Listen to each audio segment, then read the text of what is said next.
नमस्कार, मैं हूं आशीष त्रिपाठी और वादे के मुताबिक द रियल हीरोज की जी उत्तर प्रदेश उत्तराखंड की ये मुहिम लगातार आगे बढ़ रही है और देश में कोरोना महामारी से जब हम जंग लड़ रहे हैं, वायरस के संक्रमण और बीमारी से अपनों को बचाने के लिए आम आदमी भी लड़ रहा है। ये एक बहुत बड़ी मानवीय त्रासदी है जिसका सामना मिलजुल कर ही किया जा सकता है। वक्त की इसी मांग ने कुछ लोगों को अपने पराये नफे नुकसान स्वार्थ को छोड़कर कुछ बड़ा करने की प्रेरणा दी और हमारे आपके आसपास ऐसे तमाम लोग हैं जो इंसानियत का फर्ज निभा रहे हैं बिना लालच और दूसरों की जान बचाने में वो लगे हुए हैं पूरी तत्परता से। मुश्किलों के हर दौर में ऐसे ही लोगों ने मिसाल कायम की है और जी मीडिया ने हमेशा ऐसे लोगों के जोश, जुनून और जज्बे को सलाम किया है ताकि उनकी कहानी दुनिया के सामने आ सके, उनके जैसे तमाम लोगों को और बेहतर करने की प्रेरणा मिल सके। इसलिए भी ये परंपरा और विश्वास हम कायम रखे हुए हैं और लगातार इस सीरीज को आगे बढ़ाते हुए रियल हीरोज की कहानी आपके लिए हम लेकर आ रहे हैं। जी मीडिया की ये पहल है जिसे हमने नाम दिया है द रियल हीरोज।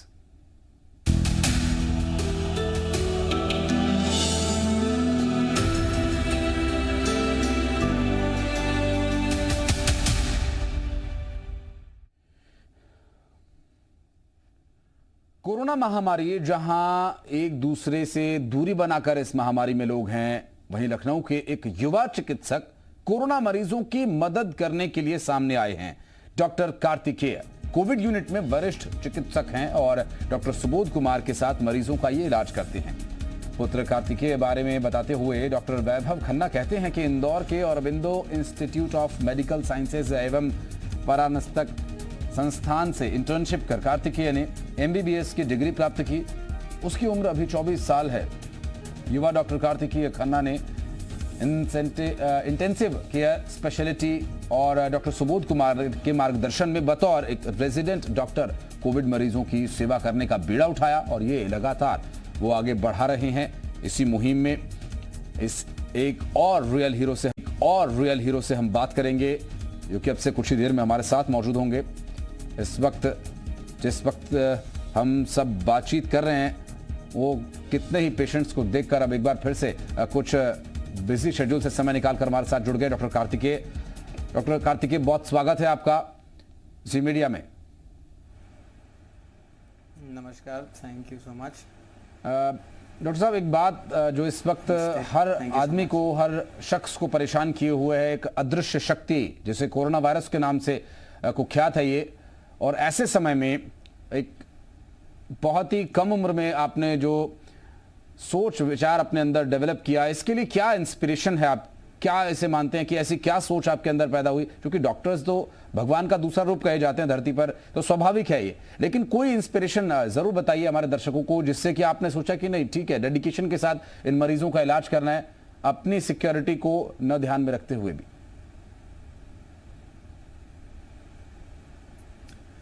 एक्चुअली मेरे फादर डॉक्टर वैभव खन्ना, उनको मैंने बचपन से देखा है मरीजों को ठीक करते हुए, और इस महामारी के समय में अगर हम जैसे यंग डॉक्टर्स अगर आगे बढ़ के अपनी सर्विस नहीं देंगे तो इस जंग से जीतना मुश्किल हो जाएगा। जिस तरीके से बॉर्डर पे हमारे जवान लड़ते हैं, उसी तरीके से इस जंग में हम जैसे यंग डॉक्टर्स को लड़ना ज़रूरी है अगर हम इससे जीतना चाहते हैं। तो सबसे बड़ी इंस्पिरेशन तो मेरे फादर डॉक्टर वैभव खन्ना ही हैं जी। इसके अलावा डॉक्टर सुबोध कुमार जिनके अंडर में कोविड आईसीयू में काम कर रहा हूँ, उनका बहुत बड़ा योगदान है मेरे पढ़ाई में और मेरे मेडिकल के जो एक्सपीरियंस है उसमें, और उनके अंडर मैं कोविड आईसीयू में जो इस समय काम सीख रहा हूँ वो आगे भी और इस लड़ाई में भी बहुत ज़रूरी और बहुत कारगर, बहुत इम्पोर्टेंट साबित होगा जी। लेकिन कार्तिकेय खन्ना, इस वक्त जो परिस्थितियां हैं हॉस्पिटल में, शिफ्ट का तो कोई नामो निशान नहीं है। आपको 12 घंटे, 15 घंटे, 18 घंटे, 24 घंटे तक काम करना पड़ता है। ऐसे में एनर्जी, कंसंट्रेशन और एक डॉक्टर का पेशेंस, बहुत ज़्यादा टेस्ट होता है सर। टेम्परामेंट चेक होता है, इस समय बहुत ज़्यादा टेम्परामेंट चेक हो रहा है, खास करके जिसे कहते हैं सोना निखरने के लिए तपाया जाता है, ये तपिश इस वक्त कार्तिकेय खन्ना झेल रहे हैं। कैसे इसे मेंटेन करते हैं आप? देखिए, इसके लिए बहुत ज़रूरी है कि एक पॉजिटिव माइंडसेट आपका बना रहे, तभी आप इतने हाई इंटेंसिटी इन्वायरमेंट में आप इतनी देर तक काम कर सकते हैं। अब जैसे जिस प्रकार मेरी ड्यूटी सुबह से लेके रात तक रहती है, तो अगर हम अपना एक अच्छी सोच, एक अपना पॉजिटिव माइंडसेट लेके अगर हम नहीं काम करेंगे तो बहुत जल्दी थकान भी हो जाएगी और हम अपने पेशेंट्स को प्रॉपर केयर भी नहीं दे पाएंगे। तो पॉजिटिव माइंडसेट मैं कहूँगा कि बहुत ज़रूरी चीज़ है इस समय।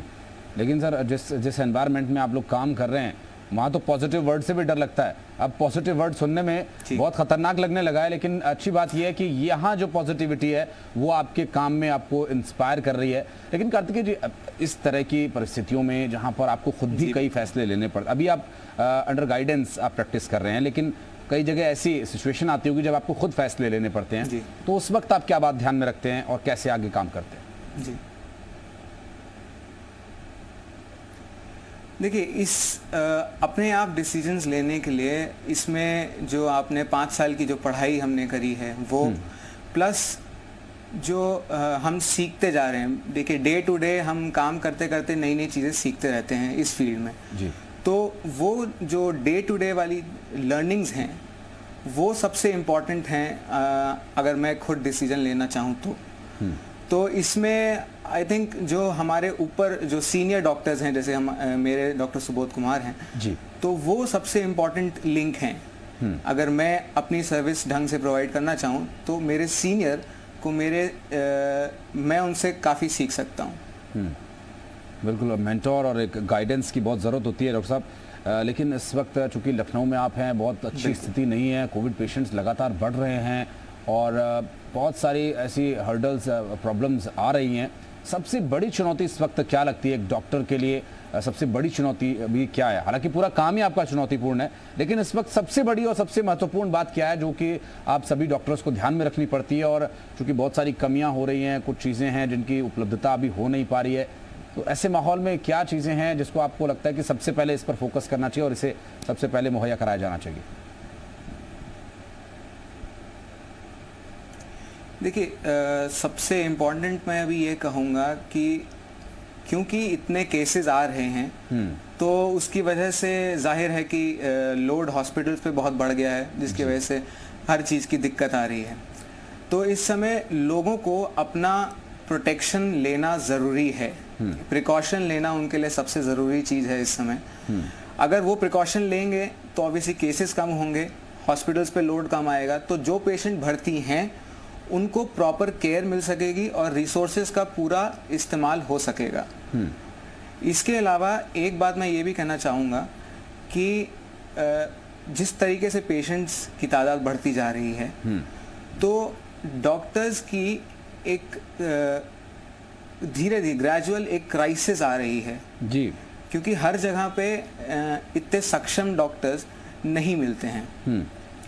तो इस समय जो बीमारी है उसको ट्रीट करने के लिए आपको 24 आवर्स विजिलेंस की ज़रूरत है। तो इस समय डॉक्टर्स का ट्रेनिंग एंड डॉक्टर्स का नंबर एक इम्पॉर्टेंट चीज़ है जो आगे आके थोड़ी दिक्कत कर सकती है। बिल्कुल खन्ना साहब, क्योंकि ऑक्सीजन आपको मिल जाएगी, कॉन्सेंट्रेटर आपको मिल जाएगा, रेमडेसिविर 1-2 दिन में आपको मिल जाएगी, लेकिन डॉक्टर आपको 1-2 दिन में, 4 दिन में, 10 दिन में, हफ्ते में नहीं मिलेंगे। तो ये एक बहुत ही महत्वपूर्ण बिंदु जिसे आपने छुआ है। और चूँकि प्रैक्टिस कर रहे जो स्टूडेंट्स हैं, MBBS हैं या फिर अन्य जो एकदम फाइनल ईयर के जो स्टूडेंट्स हैं, वो भी इसमें अपनी सेवाएँ दे सकते हैं। सरकार को इस बारे में भी कुछ कदम उठाने चाहिए। सर, एक चीज़, पेशेंट्स को ऑक्सीजन चाहिए, रेमडेसिविर चाहिए, केयर चाहिए, जो दवाइयां हैं वो उनको चाहिए, वैक्सीन ठीक है एक प्रिकॉशन के तौर पर लग रहा है, लेकिन इस वक्त डॉक्टर्स को क्या चाहिए?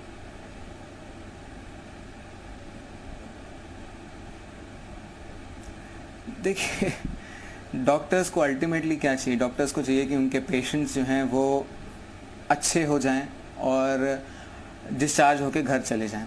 इसके अलावा मेरे को नहीं लगता उनको इससे ज़्यादा कुछ चाहिए इस समय। लेकिन वो ये तभी कर सकेंगे जब उनके खुद के पास एडिक्वेट रिसोर्सेज अवेलेबल होंगे। तो मैं कहूँगा आपके सवाल पे ये कहूँगा कि डॉक्टर्स को इस समय सारे रिसोर्सेज मिलना ज़रूरी है, तभी वो मेरे ख्याल से इत्मीनान से ट्रीट कर पाएगा और खुद भी ट्रीट करके सेटिस्फाइड रह पाएगा। बहुत ही अच्छे से सर संभाला आपने। हालांकि जो परेशानियां हैं उन परेशानियों को देखना बहुत ज़रूरी है। अपने सेना और सैनिकों का जिक्र किया बॉर्डर पर, अगर उनके हाथ में बंदूक है और कारतूस नहीं है तो सर वो लड़ नहीं पाएंगे। तो कुछ कमोबेश स्थितियां हॉस्पिटल्स में भी वैसी हैं, मैं आपकी बाध्यता समझ सकता हूं। लेकिन कार्तिकेय जी, इस वक्त जो आपने पॉजिटिविटी की बात की, रिसोर्सेज की बात की, मरीजों के ठीक होने से डॉक्टर्स को जो एक संतुष्टि मिलती है उसकी बात की, लेकिन इस समय डॉक्टर्स की भी जो कमियां हैं उन कमियों को लेकर जो प्रयास किए जा रहे हैं, क्या लगता है आपको? क्योंकि आने वाले समय में सर देखिए मरीज बढ़ रहे हैं, नए नए तरह के वेरिएंट्स आ रहे हैं, इलाज में सब प्रयास हो रहे हैं, लेकिन जो लोग ठीक है इस वक्त, जो अभी इन्फेक्टेड नहीं हुए हैं, जिन्हें कोरोना ने नहीं जकड़ा, नहीं पकड़ा है, उन लोगों के लिए क्या कहेंगे? प्रिकॉशनरी कुछ लोग अभी भी नए कदम उठा रहे हैं, लापरवाहियां बरत रहे हैं, कैसे खुद को बचाएं, अपनों को बचाएं? देखिए, इस समय मेरे ख्याल से इस देश में सबको पता है कि कोरोना की क्या हालत चल रही है। कितने लोग बेड्स के लिए या ऑक्सीजन के लिए जो है तरस रहे हैं। तो इस चीज़ को देखते हुए मेरे ख्याल से लोगों के अंदर ये समझ आनी चाहिए कि फ़िलहाल वो घर में रहें, अपना मास्क जब भी बाहर निकलें सिर्फ एसेंशियल कामों के लिए बाहर निकलें और मास्क पहने रहें, प्लस घर में आने के बाद अच्छे से अपना हाथ धोएं। और सबसे ज़रूरी बात है कि सब घर के सब लोग, चाहे वो यंग हो चाहे ओल्ड हो, एक्सरसाइज करना और थोड़ा धूप लेना, which is very necessary right now. Exercise करेंगे तो लंग्स हेल्दी रहेंगे, तो इन्फेक्शन के चांसेस कम हो जाते हैं। वैभव जी, एक बहुत ही महत्वपूर्ण, माफ कीजिए कार्तिकेय जी, एक बहुत ही महत्वपूर्ण सवाल मैं आपसे पूछना चाह रहा हूँ। एक डायबिटिक पेशेंट जिसकी एज 65 प्लस है या 60 प्लस है, क्योंकि आज के समय में डायबिटीज़ हर कमोबेश हर घर में आपको डायबिटिक पेशेंट मिल जाएगा, और बुजुर्ग व्यक्ति जो सीनियर सिटीजन है, हॉस्पिटल में उसे टेस्ट कराने के लिए ले जाना, अगर उसे कुछ फ्लू के लक्षण आते हैं, कुछ खांसी जुकाम बुखार आता है, क्योंकि मौसम भी बदल रहा है, तो ये भी एक नॉर्मल कॉमन बात है। तो मुझे लगता है ये सवाल कई दर्शकों के लिए बहुत महत्वपूर्ण भी होगा कि एक डायबिटिक पेशेंट जिससे ये एक शंका है कि उसे कोविड हो सकता है, जो हॉस्पिटल जाएगा तो उसके लिए और ज़्यादा परेशानियां होंगी टेस्ट कराने के लिए उस परिवेश में जहां पर कि कोविड के बहुत सारे पॉजिटिव पेशेंट आकर के टेस्ट कराकर गए हैं। ऐसे पेशेंट को अगर डाउट है कि उसे कोविड है, टेस्ट कराने से पहले प्रिकॉशनरी वो क्या क्या कदम उठाए, क्या डाइट उसे लेनी चाहिए और किस तरह की बातों का ख्याल रखना चाहिए, आप बताएंगे तो मुझे लगता है कि बहुत सारे दर्शकों का भला होगा जो कि हॉस्पिटल जाने से बचना चाह रहे हैं। देखिए, डायबिटिक पेशेंट की अगर आप बात कर रहे हैं तो जो डाइट उसकी पहले चल रही थी, वो डायबिटिक डाइट जो होती है वो तो उनकी चलती ही रहेगी जी। जहाँ तक सवाल है टेस्ट कराने का, तो मेरे ख्याल से उनको टेस्ट कराना चाहिए जी, क्योंकि अगर टेस्ट कराएंगे तो ही जो ट्रीटमेंट है वो उनको दिया जा सकेगा। तो टेस्ट कराना तो उनके लिए मेरे ख्याल से ज़रूरी है जी। रही बात खाने की, तो डायबिटिक डाइट जो उनकी अभी तक चली आ रही है वो उनकी चलती रहेगी। प्रिकॉशंस की बात है तो क्योंकि डायबिटिक जो होते हैं उनका इम्यून सिस्टम थोड़ा सा वीक होता है, तो उनको ज़्यादा प्रिकॉशन लेने की ज़रूरत है। अगर हॉस्पिटल में आते हैं तो ट्राई ये करें कि उन जगहों में जाएं या उन हॉस्पिटल में जाएं जहाँ पे भीड़ फ़िलहाल कम है, क्योंकि मेरे को पता है भीड़ हर जगह है, लेकिन कोशिश ये करें कि उस जगह पे कम जाएं जहाँ भीड़ ज़्यादा है। प्लस घर में रह के अपनी ब्रीदिंग एक्सरसाइजेस करते रहें ताकि अगर इन्फेक्शन है भी तो उसकी सीवियरिटी बहुत ना बढ़े और कंट्रोल में रहे। और इन केस सर वो पॉजिटिव हो जाते हैं तो जो सरकार की तरफ से व्यवस्थाएं हैं, चूंकि समय की थोड़ी कमी है सर, तो किस तरह से काम कर रही हैं, कैसे उन्हें हेल्प लेनी चाहिए उत्तर प्रदेश के जो सीनियर सिटीजन या डायबिटिक पेशेंट्स अगर पॉजिटिव हो जाते हैं तो? जी देखिए, उत्तर प्रदेश सरकार ने एक वेबसाइट बना रखी है। उस वेबसाइट पे कॉन्स्टेंटली बेड्स की अवेलेबिलिटी अपडेट होती रहती है। तो सबसे इम्पॉर्टेंट है, बेड्स तो चलिए अलग बात होगी, लेकिन सबसे इम्पॉर्टेंट है अपना सैचुरेशन नापते रहें, हर 2 घंटे में अपना सैचुरेशन नापते रहें। यदि वो सैचुरेशन 95 से नीचे जाता है, हाँ। तो अपने नियरेस्ट डॉक्टर को डॉक्टर से बात करके उनसे सलाह लें। ये बेस्ट पॉसिबल तरीका है उनके लिए फिलहाल। चलिए, बहुत बहुत शुक्रिया कार्तिकेय खन्ना जी, आपका समय निकालने के लिए। बिजिएस्ट शेड्यूल में से आपने हमारे दर्शकों के लिए बहुत अच्छे टिप्स दिए, और आप जैसे रियल हीरोज के लिए हम प्रार्थना करेंगे कि आप भी स्वस्थ रहें, अपने स्वास्थ्य का ध्यान रखें और ऐसे ही इस विपरीत समय में लोगों की सेवा करते रहें। बहुत बहुत शुक्रिया हमारे साथ जुड़ने के लिए डॉक्टर कार्तिकेय खन्ना। तो रियल हीरोज की कहानी हम आप तक लेकर आते रहेंगे और ऐसे ही जो इस विपरीत समय में इंस्पिरेशन है आप तक हम पहुंचाते रहेंगे। ये सीरीज आगे भी जारी रहेगी। वक्त ब्रेक का, चल लौटते हैं।